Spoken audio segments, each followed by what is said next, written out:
This is Chapter 3, Part 2. We left off last time talking about some of these basic principles within criminology. That's principles that come from lots of well-done research. Much of it really is consistent with common sense when you really look at it. Let's look next at workplace violence. Where we kind of have spoken generally, but now let's kind of look at different social domains, different social institutions, and see how things might differ a little bit. Men, whites, and those who work in the criminal justice system or other high-risk jobs like convenience store clerks, bartenders, cab drivers. These are some of the occupations where you're most likely to be attacked violently. Now, many of you plan to go into the criminal justice system to work, and indeed the rates of assault are high compared to other jobs. If you're working as a police officer or deputy sheriff or correctional officer, working in a prison, that you do face a heightened risk. But let's put this in perspective, that it's still rare for, say, a police officer to be killed on the job. To give you some stats on that, there might be upwards of 1 million police officers across the country, and you get fewer than 100 who are killed by suspects in the line of duty, that sort of thing. So of course that's a problem. One is too many, but statistically speaking, it's unlikely that criminal justice employees, even frontline folks, even folks working on the street, it's unlikely that anybody's going to be killed on the job. It happens, but it's rare. And then I thought it was interesting that the textbook also mentioned that the safest job, according to the data that they had, was actually professors. So that's reassuring to me that the job I have is relatively safe. Although there are again rare cases where you'll have students attacking professors, that kind of thing. Back when I was a graduate student in upstate New York, back in the late 90s, we had just a couple classrooms over from where I was a student. We had a professor's class taken over by a deranged shooter who took over the class for a period of time until he was subdued by a couple of students.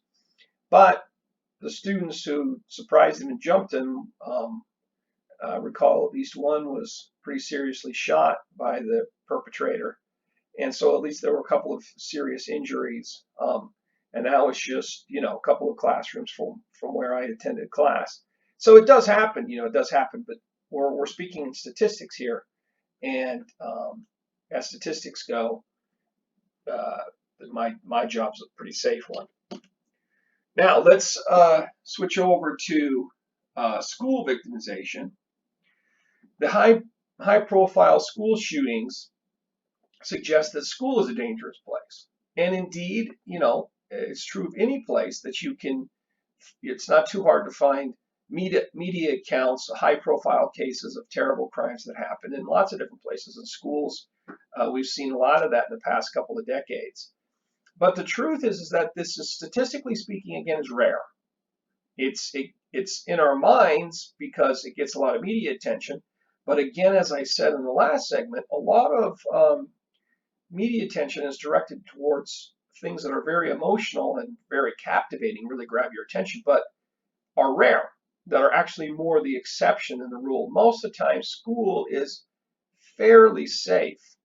Only 1% of all juveniles who are ever killed are killed at school. So it is not a common place for murders to happen. Away from school, you're going to see is where most murders of children or teenagers occur. Only 5% of males and 3% of females report being victims of any kind of crime while they're at school in a given year. So if you have a questionnaire sample of a bunch of elementary school, middle school, high school students, and I think these numbers are referring to like high school students, that, and you ask them if you've been, victimized in the past year at school by a crime, a robbery, an aggravated assault, something serious, sexual assault, that kind of thing. You see it's a small percentage, 5% of males, 3% of females. So it's a problem to see anything, but those numbers are small compared to, some other places where you can see higher numbers. Bullying, of course, at school is more common. There in these surveys, you see, depending on the survey, roughly a quarter of students bullied in one fashion or another in a single school year. At least one time being bullied. So around a quarter. This specific study found 27%. So that's more common. But we're talking here about things that are obnoxious, that are not good, not acceptable, but don't rise to the crime of criminal behavior, right? So that's how come it goes back to that rule I told you about before.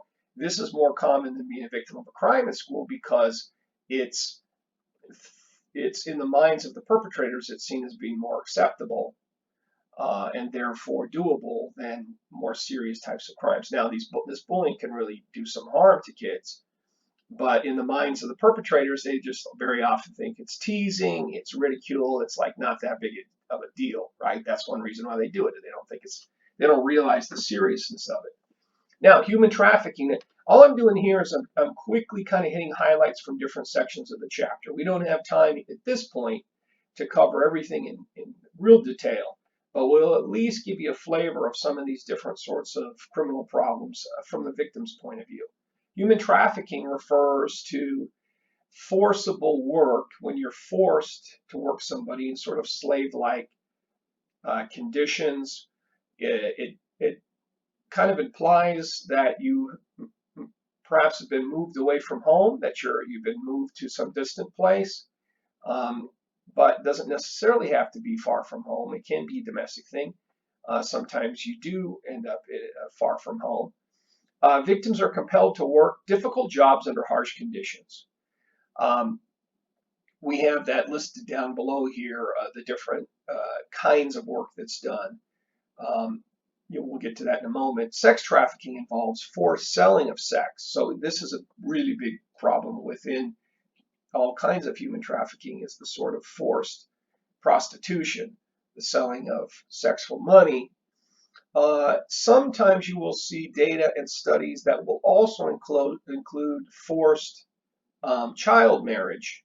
In different parts of the world, some people will think it's okay to force minors, children, girls typically, who are only, 10, 12, 13, 14 years old, underage people who are not old enough to consent to marriage. They'll force them to marry, and sort of play this. They're just children, so it's not a sort of a free and equal sort of arrangement. So sometimes you'll see that counted under sex trafficking. Sometimes you won't, depending on the definitions that are used in a particular study. Tens of millions of people are trafficked around the world, are victims of human trafficking, and all of the different types of forced labor, or if you include forced child marriage. Some estimates are 40 million. The textbook gives a little bit lower number than that, but let's just say tens of millions around the world. It's hard to know exactly how many there are because this is, of course, done in secret and it's hidden from public view, so it's hard to study it and hard to detect exactly how much of it's going on. But we know it's a major, major problem around the world. People who don't know any better tend to think that slavery and slave-like conditions are something of the past, something of a tragic human past. Not the case at all. You have tens of millions of people around the world today as we speak who find themselves in slave-like conditions of various levels of severity and harshness. Victims often work in agriculture, mining, factories, hard physical, unpleasant labor that maybe it's, your average person doesn't really want to do that kind of work because it's really hard. And so often these people who are forced to work are working in these tough, unpleasant jobs. Those sorts of arrangements of forced labor tend to have male victims, although there's females too. But in this hard physical labor, it's more often to be men who are victimized. Where you see women and children and girls most likely to be victimized is either being forced to be servants, domestic servants, working for people in their homes as servants, or with this sex trafficking where they're forced to work as prostitutes. So that's much more likely to be females who are victims of that kind of human trafficking. Perpetrators, the criminals are using things like isolation, so that maybe move you away far from home so you can't get the help of family and friends. They use threats, fear, intimidation, violence, beatings to keep these people in place, to keep them working under these conditions. They will keep money or food from you if you don't cooperate. They will keep your passport from you. So again, if you're in a foreign country, you've been moved to another country and you don't have a passport, well, then you're not free to move around. So you're dependent on these people. And so they use a variety of psychological tactics too, to make you feel dependent and helpless so that you stay under their control. Victims typically come from poor regions of the world. So desperate people who, have a hard time making a living.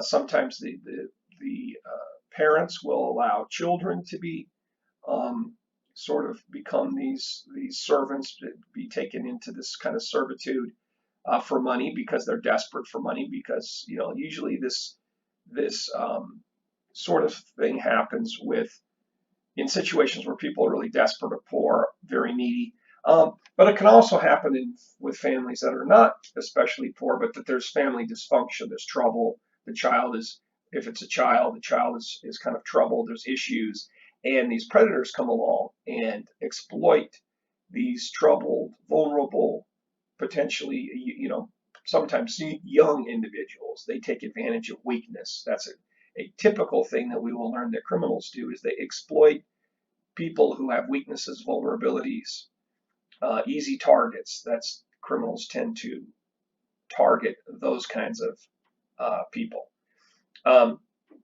And not only do these victims tend to come from poor regions, but the regions of the world where you see the highest rates of human trafficking. Asian countries, very high. African countries, very high, especially if you throw in the forced child marriage. You see high levels of that in some African countries. So now there's plenty of victims of human trafficking in other regions as well: European countries, Middle Eastern countries, Latin American countries, the United States itself. Wealthy European or English, developed countries. That there's a problem with this really everywhere. Just how much are we talking about? Victims are sometimes taken to wealthy countries, which increases their dependency and vulnerability because it's difficult to get back home. So it's a tactic, a strategy that's used to keep people under the control of the criminals. The perpetrators are typically organized crime syndicates, so it could be organized crime that's doing it, or it could just be businesses that engage in this sort of criminal illegal practice.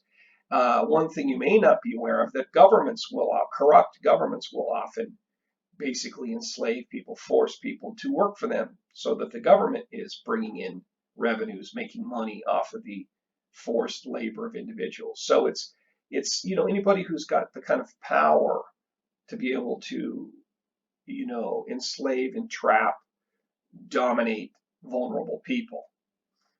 So those are the types of groups who are most likely to be perpetrators. This illegal sort of activity that goes on around the world can be very profitable. It's been compared to drug trafficking in terms of profits, billions of dollars per year. The textbook quotes or cites at least 5 billion, perhaps 10 billion per year in profits from human trafficking. Sex trafficking, of the different types of human trafficking, the sex trafficking is the most profitable. They can bring in the greatest profits. Typically, men are willing to pay a lot of money for this sort of business transaction, this sort of thing.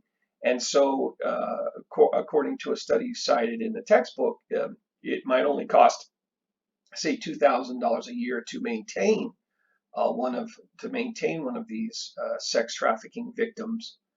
But then you might be able to, in a typical situation, bring in $30,000 or more in revenues from this one individual. So that's a huge profit. That's only costing you $2,000 per year, and you're bringing in 30. It's a major profit right there. And if you have a whole bunch of women or children who are working for you in this exploitative arrangement, could be hundreds of thousands or even millions of dollars in profits. So to these criminals, there's a real big temptation to engage in this kind of illegal activity. Now, turning to a different topic, sexual assault of children, roughly 20% of girls, depends on the study, but this is pretty solid numbers. Just rough though. 5% of boys molested as children, speaking of sexual assault, sexual abuse. And then we're talking here mostly the U.S. context. It varies from place to place. Now, this is one thing that some of you may not be aware of, and it's something we really all need to get educated about, which is that the perpetrator is typically a trusted member of the family, someone that the family trusts. The media stereotype is that you have some stranger who's, I don't know, hanging out at the parks or the places where kids will play, the mall or something like that, and preys upon children in these public settings. That's actually a, comparatively speaking, rare type of crime. Uh, you know, a predator preying upon children in where they're strangers and the children don't know them, and it's a random sort of thing in a public place. That's rare. It happens, but it's not common. What's common is that a trusted member of the family, say an uncle, cousin, could be older brothers, it could be stepfather, father. And again, the perpetrators do tend to be male, but it's a friend of the family's, someone that the family trusts, a babysitter who's trusted with taking care of the kids. It's someone who has this sort of access to the children and has access to not only be close to the children, but to be alone with the children. That's where you're most likely to see this child molestation, this sexual abuse, is in that kind of setting. That's very much the typical scenario for this type of abuse. Other predictors of being victimized for girls that comes, this is taken from the textbook. Number one, living with a stepfather or mom's boyfriend. Absolutely huge risk factor for a girl being victimized, sexually victimized, is when the man in the household that has access to the children is not the biological father. Now, biological fathers will sometimes commit this sort of crime, but much more likely if the man in the household is not related to the girl, to the victim. Again, stepfather, boyfriend, that kind of thing. That's the risk there is very high if you compare the risk to a biological father. So number two, living without biological mother. So if it's an unusual family situation where the biological mother is not taking care of the child, again, probably the reason for this finding is that the mother, we know, is typical mother, is very motivated to protect her children and is likely to have close supervision over the child. But if it's not the biological mother, but some other sort of arrangement, which is going to tend to be not the norm, the exception, when the biological mother's not around, that is a risk factor for sexual abuse of a girl when the mom's not around.